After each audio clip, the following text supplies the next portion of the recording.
नमस्कार। आज की हमारी कहानी है सच में घर मंदिर बन गया। बरेली के एक छोटे से घर में शादी की चहल पहल थी।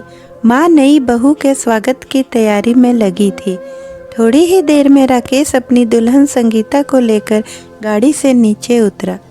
माँ ने अपनी नई नवेली बहू की आरती उतारते हुए कहा, भगवान तुम दोनों के जीवन में खुशियाँ भरे, तुम्हारे आने से मेरा घर मंदिर हो जाए।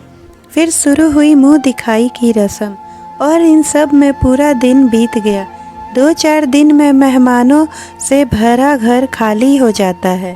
अब घर में बसते हैं सिर्फ 5 लोग, माँ, बाबूजी, राजेश, संगीता और रोशन। शादी हुए 10 दिन बीत चुके थे।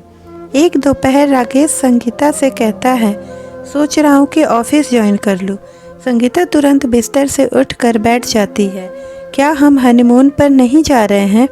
राकेश ने जवाब दिया, अभी शादी में बहुत खर्चा हो गया है, आने वाले 1-2 महीने में जाते हैं। संगीता ने पूछा, पक्का? राकेश ने जवाब दिया, हाँ पक्का। अगले दिन राकेश ऑफिस के लिए निकल जाता है। शाम को राकेश घर पहुंचा तो देखा कि माँ, बाबूजी और रोशन संगीता के साथ टीवी देख रहे थे। थोड़े समय डिनर करने के लिए परिवार के सभी सदस्य बैठते हैं। बाबूजी ने राकेश से कहा, जब तुम्हारी शादी हो गई, रोशन को लेकर हमें कोई चिंता नहीं है। तुम उसकी पढ़ाई देख ही रहे हो। सिर्फ एक इच्छा है, वैकुंठ जाने से पहले मैं और तुम्हारी माँ हरिद्वार जाना चाहते हैं। बिल्कुल बाबूजी, मैं आप लोगों की यह इच्छा पूरी करूँगा। राकेश ने हामी भरते हुए संगीता की तरफ देखा और मन ही मन सोचने लगा कि पत्नी को खुश करूं कि माँ बाप को। खाना खाने के बाद राकेश और संगीता कमरे में जाते हैं। संगीता थोड़ी नाराज लग रही थी। राकेश समझ गया कि उसे हनीमून पर जाना है। अगली सुबह वह बाबूजी से कह देता है कि मैं पहले संगीता को हनीमून पर ले जाऊंगा, उसके बाद आप लोग हरिद्वार जाना। बेटे को इस बेरुखी से पिता को दुख हुआ। वह बोले, मेरा तो ठीक है बेटा, लेकिन अपनी माँ के बारे में सोच, वह कल से कितनी खुश है। राकेश बिना कुछ कहे चल जाता है। ऑफिस के लिए निकलते समय वह लंच बॉक्स भी नहीं ले जाता। संगीता को ये बात और ख़राब लगती है।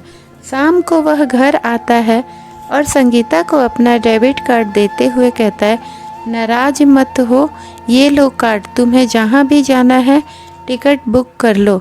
अगले दिन राकेश के फ़ोन पर बैंक का मैसेज आता है। वह समझ जाता है कि संगीता ने आखिर टिकट बुक कर लिया। शाम के खाने के टेबल पर सब काफ़ी खुश होकर बैठ रहते हैं।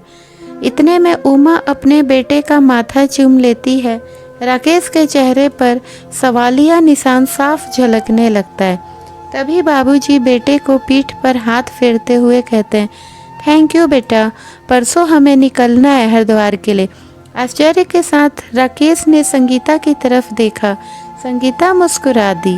कमरे में पहुंचने के बाद संगीता ने कहा, इच्छा चाहे किसी की भी हो, पूरी होनी चाहिए।